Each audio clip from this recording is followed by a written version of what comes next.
नमस्कार, बहुत स्वागत आप सभी का। जी मध्य प्रदेश छत्तीसगढ़ देख रहे हैं आप और आपके साथ मैं हूं कीर्ति दीक्षित। छत्तीसगढ़ में भले ही आज प्रधानमंत्री नरेंद्र मोदी का वर्चुअल कार्यक्रम रहा हो, लेकिन इस कार्यक्रम के बाद प्रदेश की सियासत में बड़ा तूफान आ गया। पीएम मोदी ने जिस तरह विपक्ष को घेरा, उससे उन्होंने साफ संदेश दिया कि कैसे पिछली सरकारों ने भ्रष्टाचार किया और कैसे वो अब छत्तीसगढ़ को नए मुकाम पर पहुंचाने की कोशिश में है। इसके साथ ही बीजेपी एक बार फिर योजना वाले प्लान को साधती नजर आई है और इस दौरान कई हितग्राहियों से भी सीधा संवाद किया गया। ऐसे में सवाल है कि क्या लोकसभा चुनाव में बीजेपी की योजना ही जीत की चाबी बनेगी? 24 की सरकार में आज बात इसी मुद्दे पर। भाजपा ने बनाया है, भाजपा ही संवारेगी।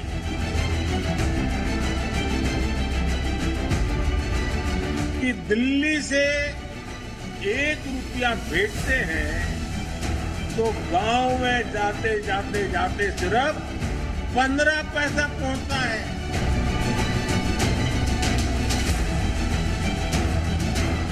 कांग्रेस परिवारवाद जो सिर्फ अपने परिवारों के लिए काम करते हैं, वो आपके परिवारों के बारे में कभी नहीं सोच सकते।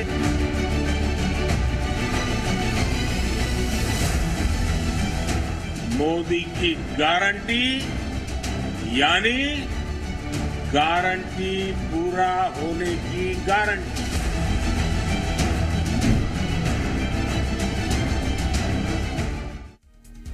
एक तरफ जहां प्रधानमंत्री नरेंद्र मोदी ने छत्तीसगढ़ को विकसित करने की बात कही, तो वहीं दूसरी ओर विपक्ष को भी आड़े हाथ लिया। पीएम मोदी ने कहा कि आज कुछ लोगों ने प्रदेश का नहीं बल्कि केवल अपने परिवार का विकास किया। सुनाते हैं आपको बयान, उसके बाद करेंगे हमारे खास मेहमानों के साथ इसी मुद्दे पर चर्चा। कांग्रेस परिवारवाद, भ्रष्टाचार और तुष्टीकरण से आगे सोच ही नहीं पाती। जो सिर्फ अपने परिवारों के लिए काम करते हैं, वो आपके परिवारों के बारे में कभी नहीं सोच सकते। जो सिर्फ अपने बेटे बेटियों का भविष्य बनाने में जुटे हैं, वो आपके बेटे बेटियों के भविष्य की चिंता कभी नहीं कर सकते। कांग्रेस के एक प्रधानमंत्री थे, वो प्रधानमंत्री ने अपनी ही कांग्रेस सरकार के लिए कहा था, खुद की सरकार के लिए कहा था।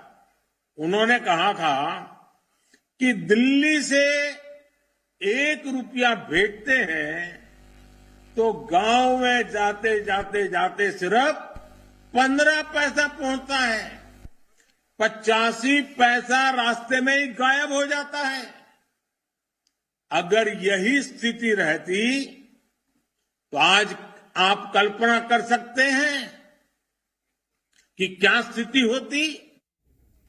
और चर्चा के लिए खास पैनल हमारे साथ जुड़ गया है। नीलिनेश ठोकने जी हैं, प्रवक्ता हैं बीजेपी के, बहुत स्वागत है नीलिनेश जी आपका। धनंजय सिंह ठाकुर जी हमारे साथ जुड़ गए हैं, प्रवक्ता हैं कांग्रेस के, बहुत स्वागत है आपका भी धनंजय जी। और बाबूलाल शर्मा जी हमारे साथ जुड़ गए हैं, वरिष्ठ पत्रकार हैं, बहुत स्वागत है बाबूलाल शर्मा जी आपका भी। सबसे पहला सवाल मेरा नीलिनेश जी आपसे रहेगा।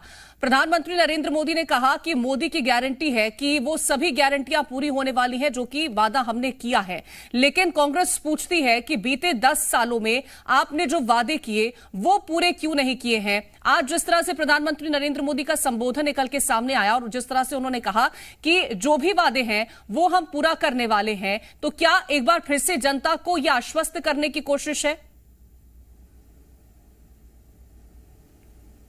देखिए, मोदी की गारंटी पे जो गारंटी मोदी जी ने दी है उसको पूरा देश ने स्वीकार किया है और भारतीय जनता पार्टी की केंद्र में हमारी सरकार है। 10 साल से हम सतत लोगों की सेवा में कार्यरत हैं और आज हम तीसरी बार भी सत्ता में वापस आने के लिए आशान्वित और आएंगे ही। हम तो नारा ही 400 पार का दे रहे हैं। इतना कॉन्फिडेंस है। क्यों कॉन्फिडेंस है? क्योंकि हमने इस देश को एक परिवार के रूप में माना है। 140 करोड़ को अपना परिवार माना है, उनके उन्नति के लिए, उनके भविष्य के उज्जवल करने के लिए प्रधानमंत्री मोदी जी ने सतत कार्य किया, एक दिन भी उन्होंने छुट्टी नहीं ली। मोदी की गारंटी पूरा होने की गारंटी मोदी जी अगर कहते हैं तो एक उदाहरण देता हूं कि असम में जो ब्रह्मपुत्र नदी पे पुल बनना था वो कितने साल बाद बनता है। इसका उदाहरण है कि कांग्रेस ने जो काम चालू करना चाहा भी, लेकिन उसको समय पे पूरा नहीं कर पाया। लेकिन हम समय बॉन्ड काम करते हैं, इसीलिए देश में एक विश्वास पैदा हुआ कि माननीय मोदी जी जो कहेंगे, जो गारंटी देंगे, उसको पूरा किया जाएगा और पूरा होगा। आज हमारी जो कार्यशैली है, सबको टाइम बॉन्ड का वर्क दिया जाता है, सब प्रयासरत रहते हैं कि जो कार्य लोगों से कमिटमेंट किया है उसको पूरा किया जाए। आज देखिए, जो 2 महीने ही हमारी सरकार को आए हुए हैं, लेकिन जो हमने जिस वादा के तहत मोदी की गारंटी को लेकर चुनाव में गए थे उसको पूर्ण करने के लिए प्रण से जुटे हुए हैं। 2 साल का बोनस हमने दे दिया, 18 लाख मकान स्वीकृत कर दिया, सीबीआई जांच जो बीएससी में सबसे बड़ा मुद्दा बना था उसकी हमने घोषणा कर दी। जो भी वादे हैं, अब रही बात मातृत्व वंदना योजना की जो बात है वो भी अभी मार्च में हम चालू कर लेंगे। और रही बात जो 3100 रुपए प्रति क्विंटल धान के बोनस की बात किए थे हमने देने की, वो भी अभी इस मार्च में हम बकाया राशि किसानों के खातों में प्रेषित कर देंगे।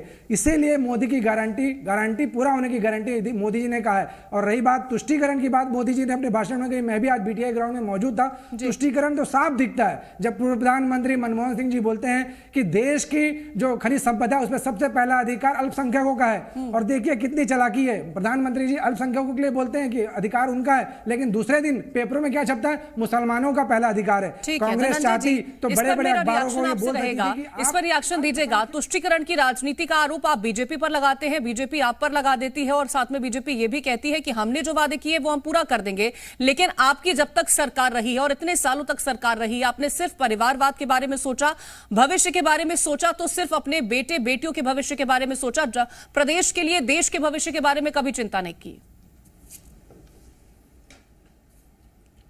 देखिए, मुझे लगता है कि नरेंद्र मोदी जी को ना इस देश के विषय में थोड़ी सी गंभीरता से पढ़नी चाहिए। भाषण दे देना अलग विषय है और देश को समझना और देश के जो उत्थान है उसको नकारना, ये दोनों अलग चीजें हैं। देश के उत्थान को नकार के कहीं ना कहीं नरेंद्र मोदी जी मां भारती का अपमान करते हैं। इनको अटल बिहारी वाजपेयी जी के भाषण जो सदन में दिया गया है उसको सुनना चाहिए। हम किसी राजनीतिक दल के विचारधारा के विरोधी हो सकते हैं, पर इसका मतलब यह नहीं है कि आजादी के बाद जो देश ने तरक्की किया है, देश ने जो नाम कमाया है, मां भारती का जो विदेशों में जो मान बढ़ा है उसको हम नकार दें। और वही नकारने काम नरेंद्र मोदी जी करके मां भारती का अपमान करते हैं। आप कांग्रेस का विरोध करिए, कांग्रेस पे आरोप लगाइए, क्योंकि आपके पास इस 10 साल की बताने की उपलब्धि नहीं है। क्योंकि इन 10 सालों में आपने इस देश की मां भारती के संपत्तियों को सिर्फ नीलाम करने का काम किया है और गरीब जनता के ऊपर सिर्फ भारी भरकम टैक्स लगाया है। और रही बात मोदी की गारंटी, भाजपा के नेताओं को तो यही समझ नहीं आता कि गारंटी क्या होता है। मोदी जी के भाषण और मोदी जी के जुमलों को ना अब भाजपा के नेता गारंटी बोलते हैं। समझिएगा, 100 दिन में महंगाई कम होगा। जिस दिन से नरेंद्र मोदी जी शपथ लेते हैं उस दिन से घर घर में मोदी निर्मित महंगाई दिख रहा है। बोलते हैं किसानों को आज दुगनी होगी। जिस दिन से नरेंद्र मोदी जी शपथ लेते हैं किसान हताश और परेशान है। अभी दिल्ली में देख लीजिए, दिल्ली में इस देश के किसान, भारत माता के लाल जो किसान है, उनको घुसने के लिए कील ठोकवा रहे नरेंद्र मोदी जी, कंक्रीट की दीवार उठवा रहे हैं, बुलेट प्रूफ वहां पे आप देखेंगे जो फौज खड़े करके उन पे आंसू गैस से गोले छुड़वा रहे हैं। क्या ये मोदी की गारंटी थी? आपने वादा किया था भाई कि किसानों की आमदनी बढ़ाएंगे, किसानों को उनकी धान की उपज कीमत मिलेगा। और आप बाबूलाल शर्मा जी, जब चुनाव आते हैं इस तरह के स्लोगन हम बहुत सुनते हैं, विकसित भारत, विकसित छत्तीसगढ़ हो, गढ़वा नमो छत्तीसगढ़ हो, ये तमाम हम नारे सुनते हैं, तमाम ऐसे स्लोगन सुनते हैं। लेकिन जिस उद्देश्य के साथ ये स्लोगन लाए जाते हैं, क्या धरातल पर उनका असर कभी देखने को मिलता है? क्या तस्वीरें बदलती नजर आती हैं? हम ऐसा नहीं कह सकते कि धरातल पर बिल्कुल नहीं आता, लेकिन वो प्रयास जो है प्रतिशत में अगर डिवाइड हो जाता है तो हम उसकी आलोचना भी करते हैं और समालोचना भी करते हैं। यदि वो प्रतिशत 60-70% तक आपकी बातें जो है सत्य साबित होती है तो जनता उसकी तारीफ भी करती है। और अगर आप 50% से नीचे वायदे पूरे कर पाते हैं, जो योजनाएं बताते हैं या जो आप बोलते हैं, जो घोषणा करते हैं, उसको पूरा नहीं कर पाते तो आपकी आलोचना जबरदस्त रूप से होती है। ये सारी चीजें जो है समझना होगा। देखिए, मोदी जी ने चुनावी माहौल है और गर्म तवा है, रोटी सेकना शुरू हुआ है, स्वाभाविक प्रक्रिया है, कोई नई बात इसमें मैं नहीं मानता। उन्होंने तीन बातें बहुत सही कही है, छत्तीसगढ़ के विषय पे कही है उन्होंने कि यहाँ परिश्रमी किसान है, प्रतिभाशाली नौजवान है, प्रकृति का खजाना है। तीनों बात सही है, लेकिन एक बात उन्होंने गलत कही कि सरकारें कांग्रेस की थी और उन्होंने इस पर बहुत अच्छा काम नहीं किया। जबकि 15 साल जो है टोटल जो उम्र हुई है 23 साल इस प्रदेश की, उसमें 15 साल सबसे ज्यादा राज जो है भारतीय जनता पार्टी ने किया है। और 15 साल में जो है वो सारी चीजें की जा सकती थी जो आज मोदी की गारंटी में शामिल है, उस वक्त नहीं हो पाई। अब करने का कहना है इन्होंने बिल्कुल सही कहा है कि मोदी की गारंटी है, गारंटी पूरा होने की गारंटी, मतलब उन्होंने एक आशा जगाने का प्रयास किया है भारतीय जनता पार्टी के प्रति कि हम ही ने बनाया है और हम ही संवारेंगे। ये ऐसे नारे हैं जो लोगों के दिमाग में बैठ जाएं तो लोकसभा के चुनाव में फायदा मिलेगा। तो ये लोकसभा चुनाव का माहौल है और इस तरह की बातें आती, परिवारवाद, भ्रष्टाचार, तुष्टीकरण, कभी ज्यादा सोचा नहीं, ये सारी चीजें जो आरोप प्रत्यारोप के दर पे जाएंगी। और जो है जो सिर्फ परिवार के बारे में सोचते हैं वो आपकी चिंता क्या करेंगे, ये भावनाओं के अंदर जो है समाहित करने के लिए, जनता के दिमाग में बैठाने के लिए ये चुनावी माहौल में ऐसी बातें कही जाती है। अभी कांग्रेस के नेता भी आएंगे तो वो भी कुछ इस तरह की बातें जो है भारतीय जनता पार्टी के खिलाफ इस प्रदेश के लिए कहेंगे। तो ये कोई बड़ी ये नहीं है, चुनावी माहौल में स्वाभाविक प्रक्रिया है, लेकिन ये बिल्कुल बात गलत है। इस सर्वाधिक समय जो है यहाँ कांग्रेस की सरकार रही है, कांग्रेस सरकार। ठीक है निलिनेश जी, इस बार का हमने देखा कि काफी ज्यादा योजनाओं को आपने आगे रखा है। योजनाओं को लेकर के क्या इस बार की आपकी रणनीति है, और जिस तरह से आप योजनाओं को लेकर के संवाद करते हैं तो हितग्राहियों के भरोसे हैं क्या इस बार की? पूरी तरह से हितग्राहियों के भरोसे हैं कि अब की बार हितग्राही ही जीत दिलाएंगे? देखिए मैडम जी, जो सरकारें कार्य करती हैं वो लोगों के लिए ही कार्य करती हैं, तो अवश्य है कि हम हितग्राहियों के पास जाएंगे, उनसे बात करेंगे कि हमने जो उनको सौगातें दी हैं उनके विषय में चर्चा करेंगे कि वो सौगातें पहुंची कि नहीं पहुंची। जब पूर्व प्रधानमंत्री राजीव गांधी बोलते थे कि 1 रुपये भेजता हूं 15 पैसा पहुंचता है, तो हमको टटोलने में क्या हर्ज है? हमको जाना ही पड़ेगा ना वहाँ कि आप तक वो योजनाएं पहुंची कि नहीं पहुंची। तो हम ये क्रॉस कर रहे हैं कि भाई हमने जो भेजा वो आप तक पहुंचा कि नहीं। ये सतत निगरानी का ही परिणाम है कि आज जो लाखों करोड़ रुपया हमने डीबीटी के माध्यम से सही खातों में सही समय में पहुंचा दिया। 0% लीकेज सरकार रही है। 10 साल हो गए, कांग्रेस या विपक्ष कोई भी एक भी आरोप इस सरकार पर मढ़ नहीं पाए। यही कारण है कि हम सतत निगरानी करते हैं, लोगों से मिलते हैं, हर साल रिपोर्ट कार्ड हमने प्रस्तुत किया, हर साल हम हितग्राहियों के पास जाते हैं। इस बार भी हमने, आज भी जो कार्यक्रम हुआ, कुछ हितग्राहियों को हमने मंच में सम्मानित किया। उनको किसी को 50,000 रुपए का चेक आज हमने दिया है, किसी को गैस सिलेंडर दिया है। जो भी है आपके सामने है, हितग्राहियों से मिलना किसी भी सरकार के लिए आवश्यक होता है और हम मिलते हैं। रही बात जो मोदी जी ने कहा है कि कांग्रेस परिवारवाद, तुष्टीकरण और भ्रष्टाचार के लिए जानी जाती है, तुष्टीकरण आज भी कांग्रेस की जहां सरकार है वहां उसका उदाहरण मैं प्रस्तुत कर सकता हूं। आज कर्नाटक जो इनकी सरकार चल रही है, 100 करोड़ रुपए वक्फ बोर्ड को ये देते हैं, 200 करोड़ रुपए क्रिश्चियन समूह को देते हैं। वहीं दूसरी ओर मंदिरों पर 10% टैक्स लगाते हैं। ये क्या तुष्टीकरण नहीं है? राम मंदिर प्राण प्रतिष्ठा का बहिष्कार किया जाता है। क्यों बहिष्कार किया जाता है भैया? आपको यहां भी आना था, स्वागत था, आपको निमंत्रण दिया गया था, लेकिन आपने उसका बहिष्कार किया। तो ये सब जनता जानती है। आज टैबलेट का जमाना है, मोबाइल का जमाना है, हर जानकारियां लोगों के मोबाइल में। आज कहीं भी लैक ऑफ कम्युनिकेशन नहीं है। यही कारण है कि कांग्रेस आज 44 सीट तक पहुंच गई है। और अगर ऐसा ही अगर इसकी नीति रही तो आगे कहां तक पहुंचेगी पता नहीं। कांग्रेस पार्टी को समय रहते कह रहे हैं कि हमारी जो काम करने की प्रक्रिया है, जो कार्यशैली है, वो इतनी प्रभावी है कि हम उस पर पूरी तरह से आश्वस्त हैं इस बार की जनता हमारे साथ ही जाने वाली है। तो क्या राहुल गांधी की भारत जोड़ो न्याय यात्रा का कोई असर नहीं होने वाला है? आप मुझसे प्रश्न कर रहे हैं धनंजय जी? जी निलिनेश जी कह रहे हैं कि हम पूरी तरह से आश्वस्त हैं और हमारी जिस तरह की कार्यशैली है वो जनता हम पर ही, हमारे साथ ही रहने वाली है। इस बात को लेकर के हमें कोई दो राय नहीं है। तो क्या राहुल गांधी की भारत जोड़ो यात्रा का कोई यहां पर निष्कर्ष नहीं देखने को मिलेगा?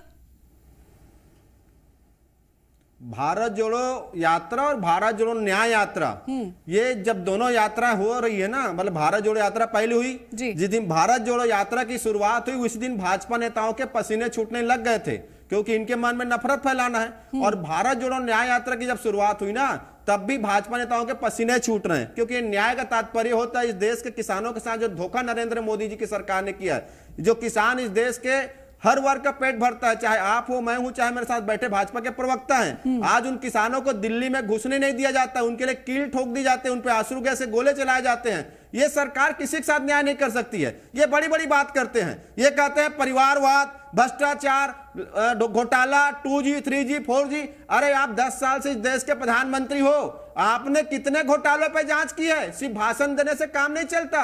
और इस देश का हर वर्ग, चाहे वो किसान हो, चाहे मजदूर हो, चाहे यहाँ के आम नागरिक हो, माता और बहनें हो, वो भारतीय जनता पार्टी के इस नीति को समझ चुकी है। और नरेंद्र मोदी जी के जब भाषण सुनते हैं ना, तो लोग टीवी के चैनल आजकल बंद कर देते हैं। आरएसएस का इंटरनल रिपोर्ट बताता है, तो उनके ऑर्गेनाइजर में छपा हुआ है कि नरेंद्र मोदी के चेहरे पर विधानसभा चुनाव के दौरान जब महादेव ऐप का नाम उठता है, तो क्या आप मानते नहीं है कि उसका आपको नुकसान झेलने को मिला था? क्या आखिरी वक्त में महादेव ऐप का नाम सामने आने से कांग्रेस की छवि खराब नहीं हुई? क्या कांग्रेस को इसका नुकसान नहीं झेलने को मिला?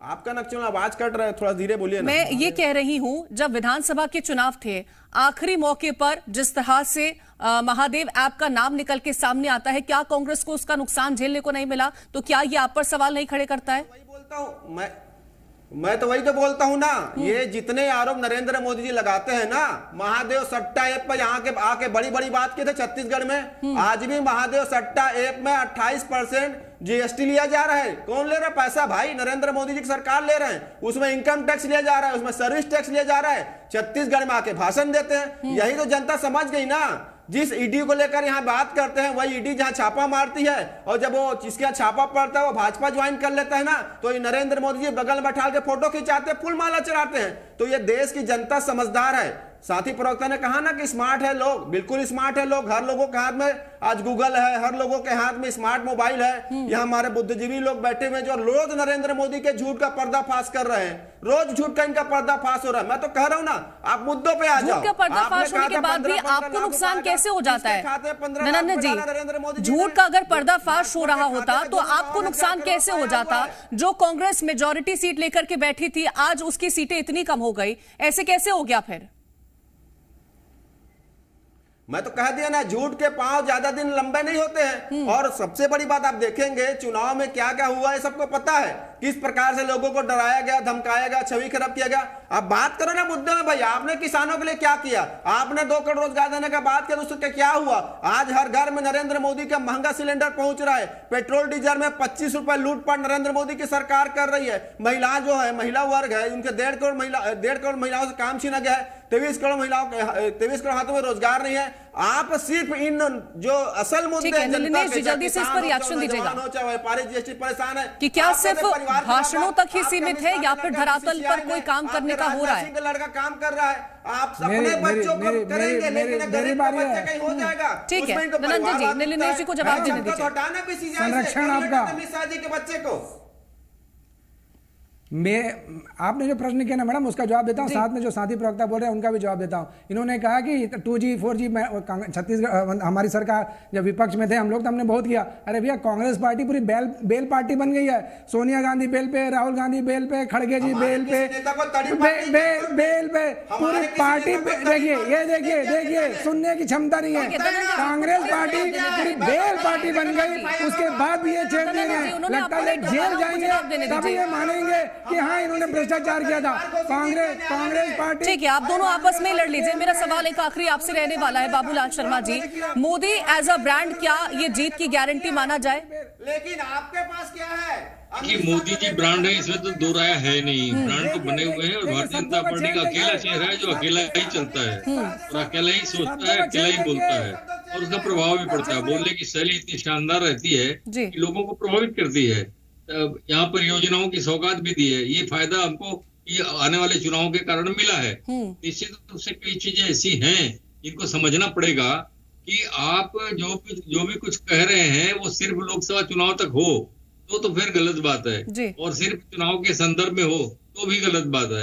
यदि इसी बात पर कायम रहेंगे और जितनी बातें धनंजय ठाकुर ने कही कि जितने मुद्दों को भटकाने का प्रयास जो है, उन मुद्दों पर भी बात हो, महंगाई पर भी बात हो और बेरोजगारी पर भी बात हो, सिलेंडर पर भी बात हो, सारी चीजों पर बात हो तो कुछ अच्छा लगेगा। ये जो सोच है वो बिल्कुल सही है कि उसका भी जवाब साथ में आना चाहिए। बिल्कुल कुछ गलत कर रहे हैं ऐसा मैं नहीं कहता, कर रहे हैं सब अपनी तरीके से सही करे। कांग्रेस अपना प्रचार करेगी तब भी वो ऐसा ही कुछ कहेगी जो भाजपा के खिलाफ जाए। भारतीय जनता पार्टी कर रही है तो वो ऐसा ही कुछ कह रही है जो कांग्रेस के खिलाफ जाए। ये लोकसभा चुनाव है मैडम, निश्चित रूप से जो है गर्म तवे पर रोटी सेकने का काम दोनों पार्टियां अपनी अपनी करेंगी, अन्य पार्टियां भी करेंगी, अन्य दल भी करेंगे। जहां तक मैं समझता हूँ जिस तरह बिल्कुल की समझौते कोशिशें हो तो रहे हर हैं, पार्टी की रहेगी, लेकिन किस पार्टी की कोशिश यहाँ पर कामयाब होती है, कौन नाकाम होता है, वो बहुत महत्वपूर्ण हो जाता है देखना। फिलहाल बहुत शुक्रिया आप तीनों का हमारे साथ इस चर्चा में जुड़ने के लिए।